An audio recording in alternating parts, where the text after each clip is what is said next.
Christmas, something to cheer about.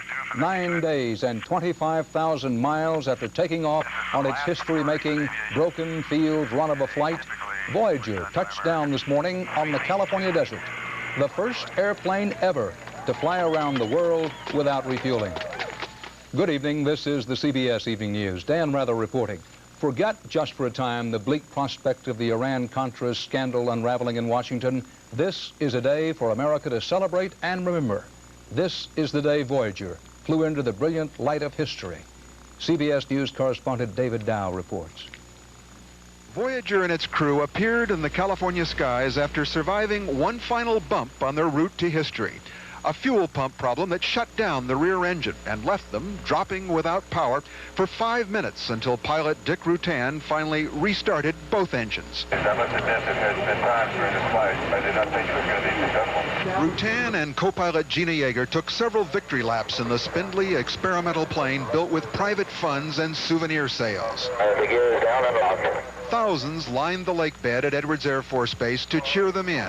A chase pilot counted the final feet. 3 feet, 2 feet, 1 foot.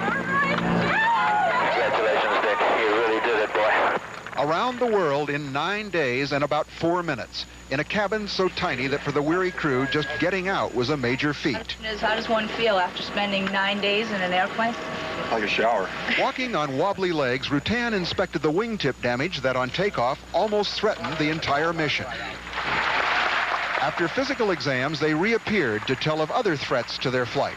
Fuel problems, storms over the Pacific and Africa, the battle against fatigue. There was many times and a lot of discouragement, and times that I wish that that I traded it all in. Like anything, it's always a lot more difficult than you ever imagine. And like we've said from the beginning, if it had been easy, we'd done it a long time ago. As it was 6 years from dream to reality. What you want to do and what you can achieve is only limited by what you can dream about. I don't know that I'd do it again if I had the opportunity, but I'm sure glad I had the opportunity to do it once. Though it was the end of an adventure, Voyager's developers hope their technology will find its way into other civilian and military planes. For Voyager itself, there's the possibility of at least one more flight to the Smithsonian Museum in Washington to join other pioneering aircraft. David Dow, CBS News, Edwards Air Force Base, California. The Voyager flight now joins the list of aviation firsts. But how important is that first? CBS News correspondent Bruce Morton measures Voyager against some other notable and not so notable aviation records. This was a made-up record by Chuck Yeager, fastest trip for this kind of business airplane from California to Kitty Hawk, where it all began. How does it feel to make history today? Never replace sex. But Yeager has made real history, flying this rocket plane past the sound barrier for the very first time. That was a real record, like the Wright brothers' first ever flight, or Charles Lindbergh, first solo non-stop across the Atlantic west to east, or Beryl Markham, first across the Atlantic east to west. The Voyager flight was one of the real ones. The crowd watching the landing at the Air and Space Museum knew that. And touchdown. This is perhaps the last truly significant record around the world, non-stop, unrefueled.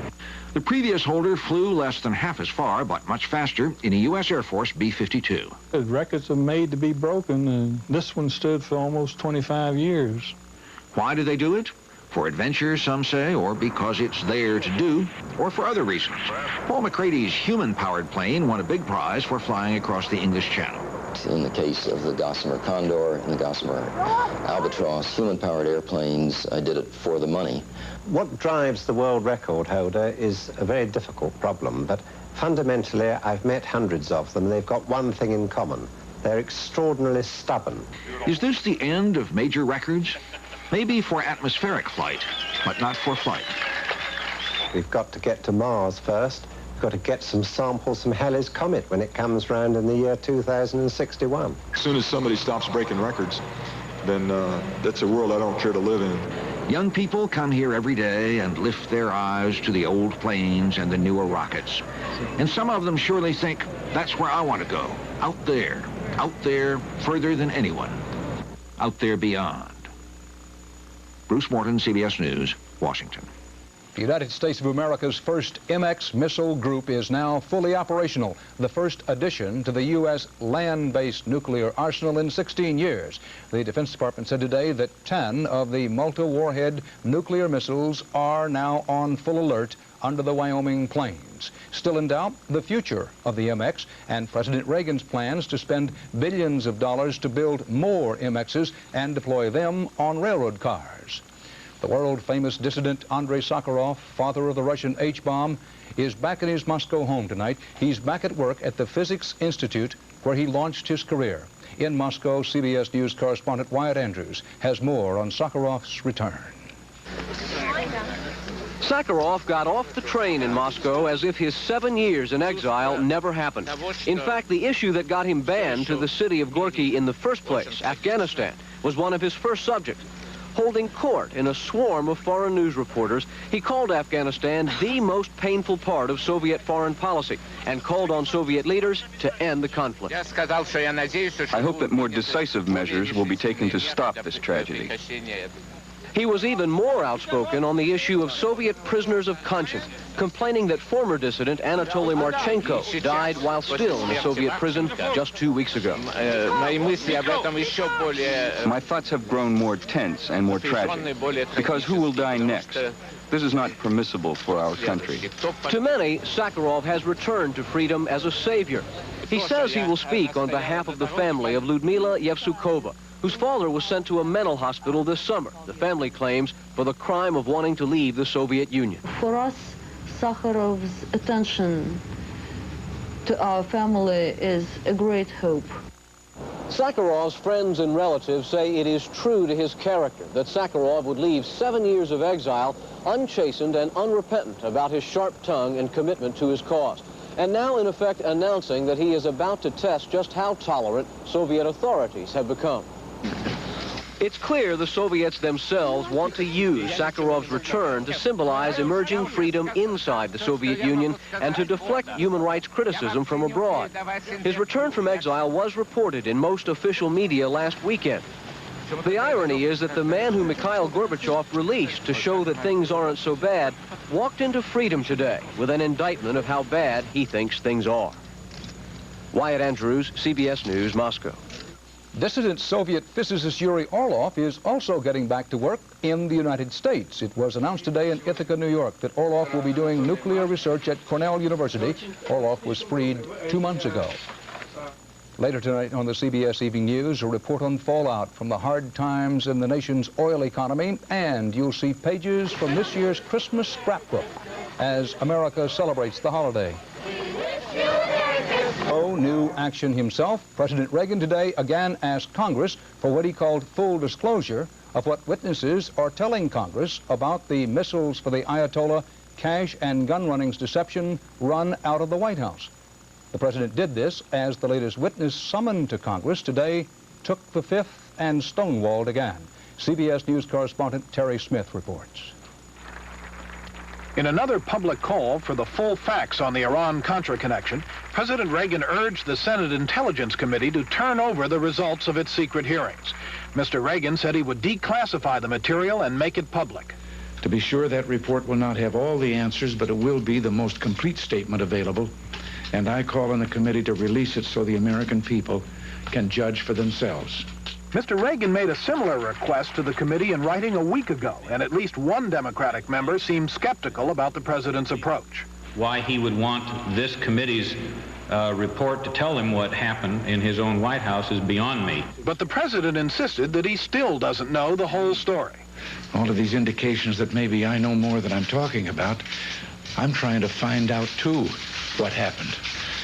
Until Admiral Poindexter and Colonel North make public disclosure of the facts, the American people will not know the full story of what happened in the Iran arms sales matter or the alleged diversion of funds to the Contras. Another key player in the drama, retired Air Force General Richard Secord, today joined Poindexter and North in taking the Fifth Amendment on Capitol Hill. It was the last hearing on the issue before the departing 99th Congress and one of the shortest. General Secord and others have refused to testify, so it was pretty open and shut. In another development, doctors confirmed that the brain tumor removed from CIA Director William Casey was cancerous. Casey has not recovered sufficiently from last week's surgery to begin cancer treatments. Officially, the White House says there are no plans to replace Casey, but privately, officials concede he is unlikely to return to work. Possible successors include former Deputy Director Bobby Inman, current Acting Director Robert Gates, and General William Odom, head of the National Security Agency. No appointments are likely until after the holidays, but White House officials concede that the agency is going to need strong leadership next year. It's likely to be a tense period of investigations, congressional scrutiny, and probable new restraints on covert activity. Terrence Smith, CBS News, the White House. Under pressure, the Justice Department recently admitted that Attorney General Meese did order an early investigation of secret and possibly illegal arms shipments to Nicaraguan rebels put on hold for more than a week. Tonight, CBS News correspondent Rita Braver has been told the delay ordered by Meese actually was twice as long, 20 days. The Justice Department now says its original report of a 10-day delay was a, quote, mistake, and that the delay probably lasted 20 days for what are now called bureaucratic reasons.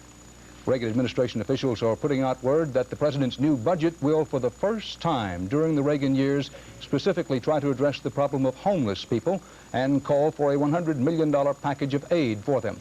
In other respects, the president's new budget still calls for a record $52 billion in spending cuts, including many domestic programs.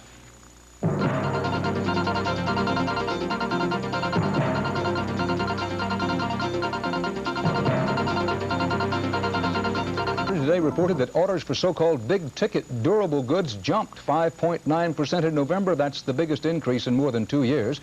But analysts noted the gain resulted from a surge in military orders and a last-minute push to take advantage of expiring tax breaks.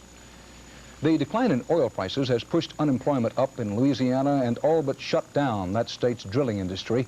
And in New Orleans, CBS News reporter Bill Whitaker explains hard times are being blamed for more than economic problems. New Orleans is in the grip of a crime wave. In the last year, armed robbery has jumped 33%. There were 32 murders last month alone. Some say their neighborhoods have become combat zones. Last night, at a meeting with public officials, their anger and frustration erupted. I'm getting a gun. And if somebody accosts me, I don't care. If it's them or me, it's going to be them. I saw them holding up my brother who was coming to my house. I yelled, "The police are coming!" Do you know what the response was? They laughed. They laughed. A recent newspaper poll found 34% of the residents don't feel safe in their neighborhoods during the day. 70% are afraid at night. This is a city that's very much in fear. There is nobody who I would say is safe. Blacks and poor, whites and rich are all being affected. Crime victims like Charles Redfern say criminals have gotten bolder. He was shot on the street last week. His brother and friend were mugged the same night. The guy who shot me was pretty brazen. He just, ran up down the street and shot me. Didn't seem to make any difference to him whether he shot me or not. Many here blame the crime wave on the city's depressed economy. Oil revenues are way down. Unemployment is at record levels. The police budget was slashed this year. The city hired no new officers. It couldn't afford to run the police academy. But New Orleans is fighting back. The mayor has established an anti-crime task force, and next month, the city is expected to approve a tax hike to beef up the police. People are scared, they are concerned, and we are trying to do everything that we can to ensure that the people are going to be safe. But in the meantime, some people are taking matters into their own hands, hiring security guards to patrol their neighborhoods and packing their own protection. Bill Whitaker, CBS News, New Orleans. The search goes on for survivors of a boat carrying almost 50 people that capsized off the Puerto Rican shore. At least 6 bodies have been recovered. As many as 34 people are still missing. Police say some may have reached the shore and escaped. They say the boat came from the Dominican Republic and that its passengers were trying to enter Puerto Rico illegally.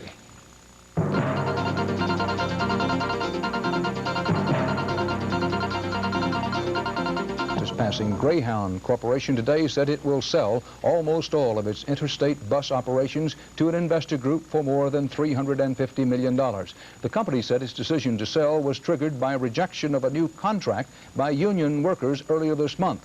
The union said the company wanted to get out of the bus business for some time and was trying to blame the sale on workers. An update tonight on an automobile safety story first reported by CBS News 60 Minutes correspondent Ed Bradley a month ago.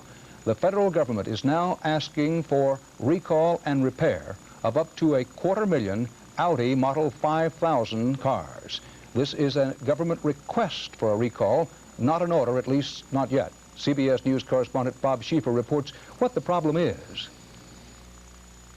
A government safety agency is asking Volkswagen of America to voluntarily recall 250,000 Audi 5000s with automatic transmissions.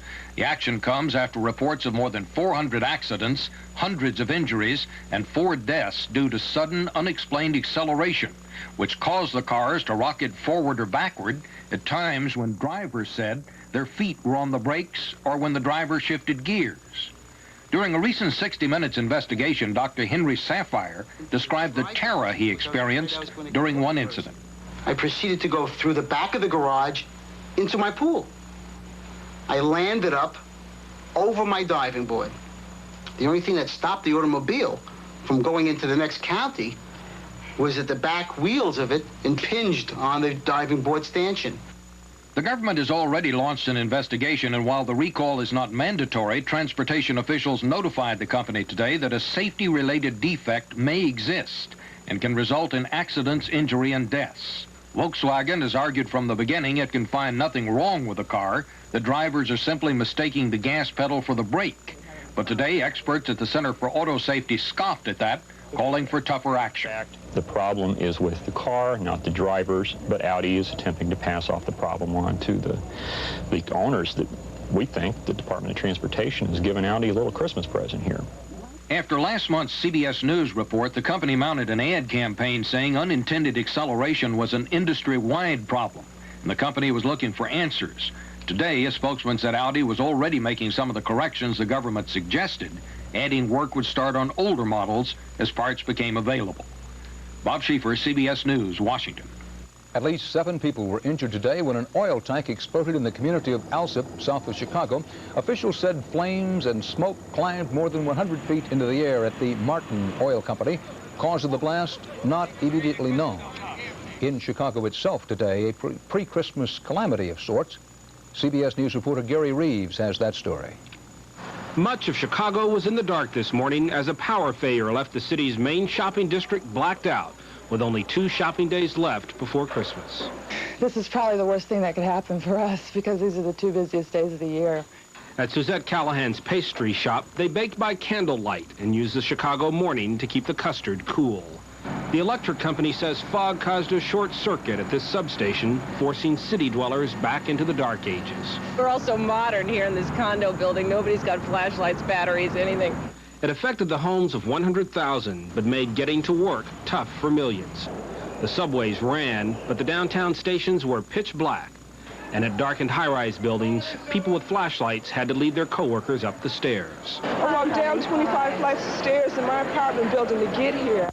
The blackout stopped the clock on the famous Wrigley building, and when it knocked out the John Hancock building, it took out the radio and TV stations that broadcast from its towers.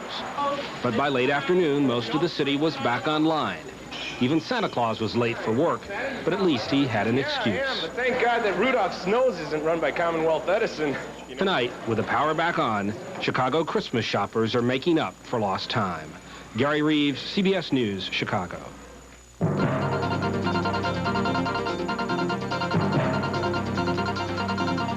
With me, just about every Christmas, I begin to wonder if people remember what it is we're celebrating.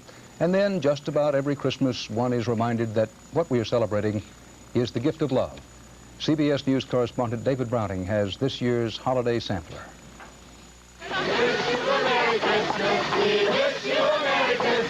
Christmas 1986. We have been assembling a scrapbook of images from around the country this holiday. America singing and shopping and oohing and eyeing. Al Copeland has put on his yearly light show in New Orleans. Graceland, Elvis Presley's home in Memphis, is all decked out. More 1043 at the Metro Mall. In Fort Myers, Florida, the Santas have been strapping on their pillows and their guns. They're cops, you see, called in by merchants plagued by shoplifting. We do care, and we are trying to do something about the rising crime. You know, if it deters any crime at all, it's worthwhile. Shopping, shopping, shopping. In Anchorage, Alaska, if your feet hurt from too much shopping, you can get on the bus and get a serenade from Sam McDowell. All the way. Oh, what in Oklahoma City and elsewhere, you can find some stores open till midnight, giving the kids several more valuable hours to nag. Stores are open to make a profit, and if we ever lose sight of that fact, then we'll be out of business. In San Francisco, a jewelry store is offering, tongue-in-cheek we hope, a gem-covered garbage can. You have the emeralds, you have the pearls, and you have the word La Garbage. And outside Orlando, Florida, you can skydive with Santa for $195. The deal includes a free tape of you being kissed in midair by an elf. All of which prompts some people to complain that Christmas has gotten out of hand. They had a little demonstration to that effect in Minneapolis the other day. Christmas has gotten completely out of control. But consider these images from our scrapbook.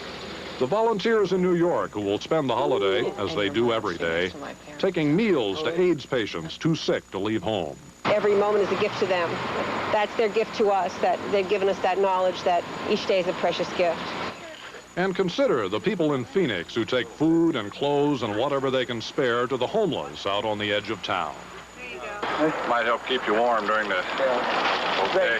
There you go. All right. God bless you. Merry Christmas, young man.